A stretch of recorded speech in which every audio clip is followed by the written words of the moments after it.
चले जी हम कुछ एमसीक्यूज भी देख लें जनाब। कुछ एमसीक्यूज भी इस पेपर का पार्ट है, एमएफए के मॉक का। सबसे पहला एमसीक्यू है, which of the following is not a computer virus. Worms computer virus होते हैं सर, टाइम बम भी कंप्यूटर वायरस है, ट्रैप डोर्स भी कंप्यूटर वायरस है। इलॉजिकल बॉम्ब्स नहीं होते, लॉजिकल बॉम्ब्स होते हैं। ये कंप्यूटर वायरस नाम की कोई चीज नहीं है। इसका जवाब है बी। ठीक है जी, B is not a computer virus. Logical bombs होते हैं जो एक पर्टिकुलर इवेंट के ऊपर जो है वो रेप्लिकेट करते हैं, पर्टिकुलर इवेंट के ऊपर जो है वो इरप्ट होते हैं और पूरे कंप्यूटर का बेड़ा गर्क कर देते हैं। Which of the following is not true. A blog is a web-based journal or log maintained by an individual with regular entries of commentary, description, etc. बिल्कुल सही है सर। एक लॉग होता है जो आप मेंटेन कर रहे होते हो, उसमें कोई दूसरी वो नहीं है। M commerce is using mobile devices to reach customers and execute business transaction. बिल्कुल sir, mobile commerce is related to mobile. ठीक है जी। Social networking site has now become major marketing channel for business. बिल्कुल सही। तो मसला था blockchain में। Blockchain the technology behind bitcoin is a centralised, नहीं सर, इज अ डिसेंट्रलाइज्ड। कोई सेंट्रलाइज सेटअप नहीं होता सर, एक ही एंट्री मल्टीपल लोगों के पास जा रही होती है। हमने डिसरप्टिव टेक्नोलॉजीज के जो चैप्टर है उसके अंदर इसको कवर किया हुआ है, तो उसका जवाब भी बी है। ठीक है जी, बी गलत है सर। इसके अंदर बी इज नॉट ट्रू, तो इसका मतलब है ये आंसर सही है। ठीक है जी। तीसरा हमारे पास है sir, which of the following is not a type of benchmarking. Benchmarking का मतलब होता है अपने आप को किसी से कंपेयर करना। इंटरनल बेंचमार्किंग, आप अपने डिफरेंट डिपार्टमेंट्स को कंपेयर करना। ऑपरेशनल बेंचमार्किंग, एक पर्टिकुलर बिजनेस के एक ऑपरेशन को किसी दूसरे बिजनेस के किसी ऑपरेशन से कंपेयर करना। कस्टमर बेंचमार्किंग, ठीक है जी, ये भी बेंचमार्किंग है। ये फाइनेंशियल बेंचमार्किंग नाम की कोई चीज नहीं होती है। ये नहीं है कि वो कैश फ्लो वाला चल रहा है, ऑपरेशंस और फाइनेंस नहीं। फाइनेंशियल बेंचमार्किंग नाम की कोई चीज नहीं एग्जिस्ट करती है। बेंचमार्किंग की बाकी चीजें सही है, ये गलत है इसके अंदर। ठीक है जी। अच्छा जी सर, चौथे उस पे आते हैं एमसीक्यू के ऊपर। सर ये एक एमसीक्यू है रिलेटेड टू वैक। सर इसके अंदर ये बताया गया है कि खालिद लिमिटेड के कैपिटल स्ट्रक्चर में, खालिद लिमिटेड के कैपिटल स्ट्रक्चर के अंदर सर इक्विटी मौजूद है। सर रिजर्व्स यानी इक्विटी मिला के इतने की है। प्रेफरेंस शेयर्स मौजूद है, redeemable preference shares. Current market rate इनका 12.5 है, लेकिन कूपन रेट इनका 10% है। 30% का टैक्स रेट मुल्क में चल रहा है। 2 साल में ये शेयर्स रिडीम हो जाएंगे। वो कह रहे हैं प्रेफरेंस शेयर्स की मार्केट वैल्यू निकाल के दें। अब देखिए, प्रेफरेंस शेयर्स की मार्केट वैल्यू निकालनी है, 2 साल में रिडीम होना है। तो हम एक काम करते हैं, हम प्रेफरेंस शेयर्स के मार्केट वैल्यू निकालते हैं present value of cash flows. एक प्रेफरेंस शेयर की मार्केट वैल्यू निकालनी है, टोटल निकालनी है। टोटल की बात कर रहा है सर ये। इसका मतलब है ये दोनों तो वैसे ही बाहर हो गया पिक्चर से। ठीक है, टोटल की बात हो रही है। तो present value of cash flows निकालते हैं। सर मेरे पास 2 ही साल हैं। सबसे पहले इंटरेस्ट आएगा सर प्रेफरेंस शेयर्स के ऊपर, कितने का जी? 10% है तो 10 रुपए और 10 रुपए। टैक्स सेविंग्स नहीं मिलती प्रेफरेंस शेयर्स के अंदर। रिडम्पशन कितने की होगी सर? 100 रुपए की होगी। इसका मतलब है सर मेरे पास 10 और 110, इसकी प्रेजेंट वैल्यू निकालनी है 12.5% पे। तो काम करते हैं 12.5% पे निकालते हैं सर। 10 डिवाइडेड बाय 1.125, ये आता है सर मेरे पास 8.88। और 110 divided by 1.125 raise to the power 2, ये आता है सर मेरे पास कोई 86.91। सर मैं ऐड कर रहा हूं इसमें, ये मेरे पास आ रहा है सर 95.80। एक बॉन्ड की मार्केट वैल्यू 100 रुपए की। अच्छा, हमारे पास टोटल बॉन्ड्स की बुक वैल्यू है 1,60,800। तो 1,60,800 को अगर मैं मल्टीप्लाई कर दूं 95.8 और डिवाइड कर दूं 100 से, क्योंकि एक बॉन्ड 100 रुपए का होता है सर, फेस वैल्यू 100 रुपए होती है, 160,800। यह आता है सर मेरे पास 154,050। 154,050। इन्ना लिल्लाहि व इन्ना इलैहि राजिऊन। अच्छा जी, अब बैलेंस में है कोई? यस सर, आंसर डी इसका बिल्कुल सही जवाब है। डन है जी, ये आई होप आपको समझ आ गया होगा। मैं छठे को पहले कर लेता हूं, फिर पांचवे को कर लेता हूं। देखिए वो कह रहा है, which of the following Islamic modes of finance would be appropriate for a business that needs a long term asset long term asset के लिए मुदारबा तो आउट हो जाता है, मुराबा में भी इन्वेंट्री आती है, मुशारका और इजारा रहेगा sir. Reasonable period of time के लिए, थोड़े से टाइम के लिए चाहिए, ओनरशिप नहीं चाहिए और हम रेंटल भी देने को तैयार हैं, तो सीधा सीधा इजारा है सर। ये इजारा is a sort of Islamic lease, ठीक है जी, इस्लामिक लीज इज इजारा, ठीक है जी।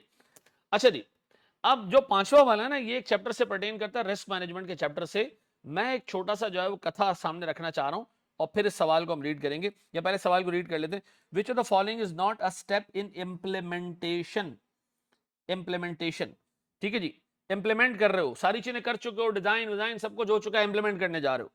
इंप्लीमेंट करने के कुछ प्रोसीजर्स हैं, वो पहले आपके सामने मैं रखना चाह रहा हूं सर। ये मैंने रिस्क मैनेजमेंट के चैप्टर से उठाया है कि जब आप डिजाइन कर रहे होंगे ना रिस्क मैनेजमेंट के फ्रेमवर्क को, तो आप अंडरस्टैंड करते हैं ऑर्गेनाइजेशन को, इसके इंटरनल एक्सटर्नल कॉन्टेक्स्ट को, ठीक है जी, कि हम किस तरह के ऑर्गेनाइजेशन है, क्या किस रिस्क को हम जो है वो एच करना चाह रहे हैं। डेमोन्स्ट्रेट करते हैं commitment to risk management, commitment show करते हो, पैसे लगाने के लिए तैयार हो जाते हो, ठीक है जी। नीचे आ रहा है इम्प्लीमेंटेशन, इम्प्लीमेंटेशन में आप डेवलप करते हो इम्प्लीमेंटेशन प्लान इंक्लूडिंग डेडलाइंस, ठीक है जी।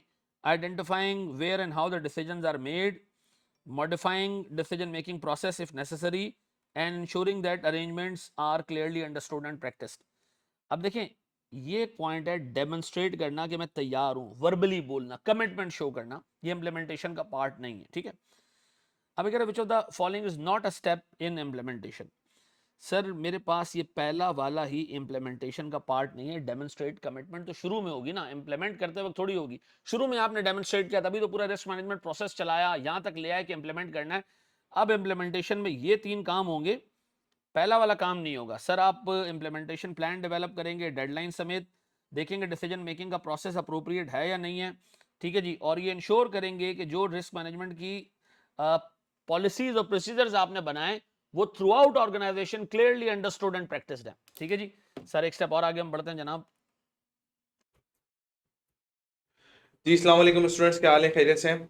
अच्छा दोस्तों, आज की इस वीडियो के अंदर हम अपने पास जो है वो मॉक के कुछ एमसीक्यूज़ हैं उसको डिस्कस करने जा रहे हैं, ठीक है। मैंने 2 एमसीक्यूज़ आपके मॉक में दिए हैं और एक कॉम्प्रिहेंसिव सवाल मैंने 5 मार्क्स का आपके पास दिया है, ठीक है। तो आज की इस वीडियो के अंदर हम उनके सॉल्यूशंस को डिस्कस करेंगे और देखेंगे कि उनके आंसर्स किस तरीके से आ रहे हैं, ठीक है ना। तो दोस्तों, सबसे पहला जो आपके पास मैंने जो मॉक के अंदर एमसीक्यू डाला है वो था नॉर्मल डिस्ट्रीब्यूशन का, ठीक है ना। मैं शो करता हूँ आपकी स्क्रीन के ऊपर। बिल्कुल सर बेसिक से सवाल था ये, और इसके अंदर लिखा हुआ था कि a radar unit is use to measure speeds of car on a motorway, ठीक है। The speeds are normally distributed with the mean of 90 kilometre per hours and the standard division of 10 kilometres per hour. इसका मतलब population का mean बेटा मेरे पास है 90 kilometre per hour का, and population का डेविएशन मेरे पास है 10 किलोमीटर्स पर आवर का, ठीक है। व्हाट इज द प्रोबेबिलिटी, मतलब एक्स बार की बात हो रही है, what is the probability that a car picked at random is travelling more than 100 kilometre our. इसका मतलब probability of x bar greater than 100, ये हमें फाइंड करनी है, ठीक है ना। कि एक गाड़ी हम सेलेक्ट करें और उसकी जो स्पीड है वो more than 100 kilometre per hour हो। बिल्कुल ठीक हो गया। तो बेटा अगर मैं फॉर्मूला अप्लाई करता हूँ अपने पास नॉर्मल डिस्ट्रीब्यूशन का, that is z is equals to x bar minus mu divided by standard deviation. So x bar मेरे पास आ रहा है 100 का, पॉपुलेशन का मीन है मेरे पास 90 का, डिवाइडेड बाय 10। सो जो z की वैल्यू आती है बेटा वो आती है 1 की, ठीक है ना। z का पॉइंट जो आता है वो क्या आता है, 1 आता है। अब हमने सर इसका एरिया शेड करना पड़ेगा। अगर हम टेबल बनाता हूँ,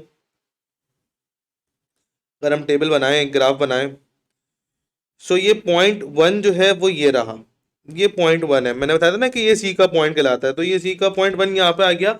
अब बात ये होती है कि सर अब हम एरिया कौन सी साइड का शेड करेंगे, पॉइंट के बाद का शेड करेंगे, राइट हैंड साइड का, मतलब पॉइंट से लेफ्ट हैंड साइड का शेड करेंगे, कहाँ का शेड करेंगे। तो देखो उसने कहा था कि find the probability that a car is travelling more than.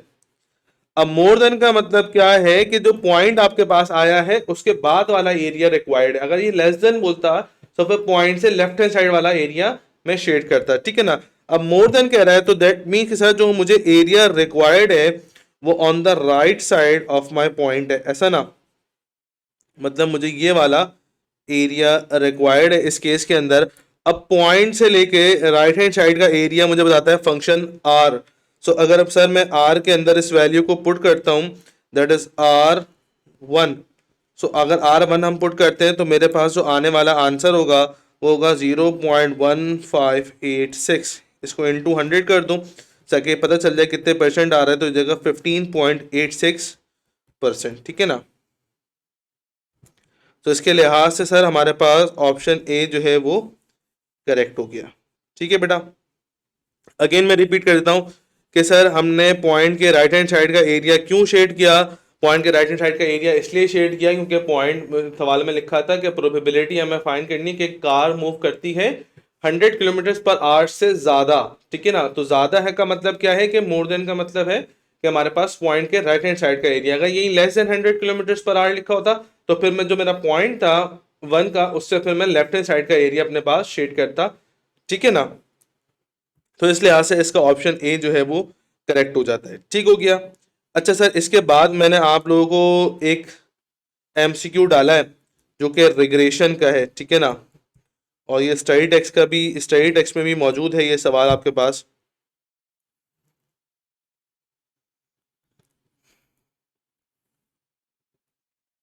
अब देखें सवाल हमारे सामने क्या लिखा भाई कि the interest rate in the economy has considerably increase, this have this can have a negative impact on demand by pupils for houses. ठीक है, in order to determine the exact effect an economist has collected data for the average mortgage rate and the number of housing starts in the country for the past 10 years। ये past 10 years का मेरे पास data है कि अगर interest rate था तो number of housing के लिए कितने लोग आए।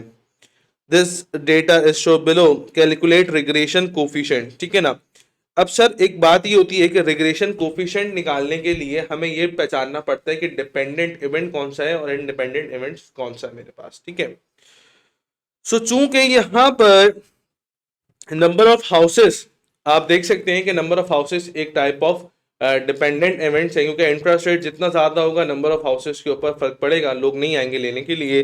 तो मैं क्या लेता हूं कि इंटरेस्ट रेट को मैं एक्स कंसिडर करता हूं और नंबर ऑफ हाउसेस को मैं वाई कंसिडर करता हूं। ठीक है, मतलब ये इंडिपेंडेंट इवेंट्स हो जाएंगे मेरे पास, इंडिपेंडेंट वेरिएबल हो जाएगा इंटरेस्ट रेट का, और नंबर ऑफ हाउसेस का मेरे पास जो है वो क्या हो जाएगा, डिपेंडेंट वेरिएबल हो जाएगा। ओके, अब सर सीन क्या है, अब करना ये होगा कि मैंने कैलकुलेटर में आना पड़ेगा। मैं कैलकुलेटर की ट्रिक अपने पास अप्लाई कर लेता हूँ। सर इसमें फॉर्मुला अप्लाई नहीं करेंगे, देखो एमसीक्यूज है मेरा बेटा।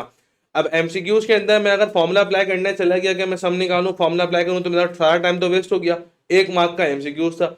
सो चूंकि एमसीक्यूज के अंदर वर्किंग अगर आप कर सकते तो ठीक है, नहीं कर सकते तो मतलब वर्किंग रिक्वायर्ड नहीं है, आपने सिर्फ टिक मार्क कर देना, तो उसमें कोई मार्क्स आपको कटेंगे नहीं, पूरे मार्क्स आपको मिल जाएंगे। ठीक है, सो कहने का मकसद ये है चूंकि हमारे पास एक्स और वाई का पूरा पूरा डेटा गिवन है सवाल के अंदर, और रिग्रेशन कोफिशिएंट की ट्रिक भी हमारे पास पता है, तो हम क्या कर सकते हैं सर, हम अपने पास डायरेक्ट बाय कैलकुलेटर हम रिग्रेशन कोफिशिएंट फाइंड कर सकते हैं। ठीक है, आप एक काम करेंगे, अपने पास मोड की प्रेस करेंगे, जो बच्चे नए हैं वो भी सुन लें, मोड की प्रेस करेंगे। मोड की प्रेस करने के बाद आप स्टैट्स मोड में आइएगा बेटा। स्टैट्स मोड में आने के बाद फर्दर ऑप्शन आ रहे होंगे तो ए प्लस बी एक्स में आइएगा। जब आप a प्लस बी एक्स में आएंगे तो आपके पास एक फोटो अपीयर होगी, इस तरह से x और y के आपके पास कॉलम गिवन होंगे। तो जो x की वैल्यूज हैं वो x की कॉलम में लिख दीजिएगा, just like this. Her value दबाएंगे, इक्वल टू दबाएंगे, सेकंड वैल्यू पर आ जाएंगे। ठीक है ना, फिर सिमिलरली क्या करेंगे, आप y की वैल्यूज भी पुट कर दीजिएगा। अच्छा ध्यान रहे कि y की वैल्यूज उस सिमिलर आमने सामने हो जो कि x की वैल्यूज थी। ठीक है ना, और ये जाएगा 155। इस तरीके से आप सारी वैल्यूज आप पुट कर देंगे। सारी वैल्यूज पुट करने के बाद मेरा चंदा आप प्रेस करिएगा एसी की। एसी प्रेस करने के बाद आप प्रेस करिएगा बेटा Shift+1। अब जब Shift+1 प्रेस करेंगे सो रिग्रेशन ऑप्शन लिखा हुआ होगा आई गेस ऑप्शन 5 पर या ऑप्शन 3 पर। रिग्रेशन प्रेस करने के बाद फर्दर ऑप्शन आपके पास आ रहे होंगे, तो ऑप्शन 2 के ऊपर लिखा हुआ होगा बी। तो जब बी को आप लोग प्रेस करेंगे तो बी में आपका आंसर आ रहा होगा -39.167। ठीक है ना, 39.167 आपके पास नेगेटिव में आंसर आ रहा होगा रिग्रेशन कोफिशिएंट्स का। तो मेरा भाई इसका मतलब ये हो गया कि मेरे पास ऑप्शन बी करेक्ट हो जाएगा। ठीक है ना। तो यहाँ से हम अपने पास ऑप्शन बी मार्क कर सकते हो। अगर आप उसके ऊपर फॉर्मूला अप्लाई कर सकते हैं तो फॉर्मूला अप्लाई कर लीजिए, लेकिन चूंकि मैं फॉर्मूला अप्लाई करने की सजेशन इसलिए नहीं दूंगा क्योंकि एमसीक्यूज है, आप बाय कैलकुलेटर जो हो रहा है वो काम कैलकुलेटर से कर लीजिए, ठीक।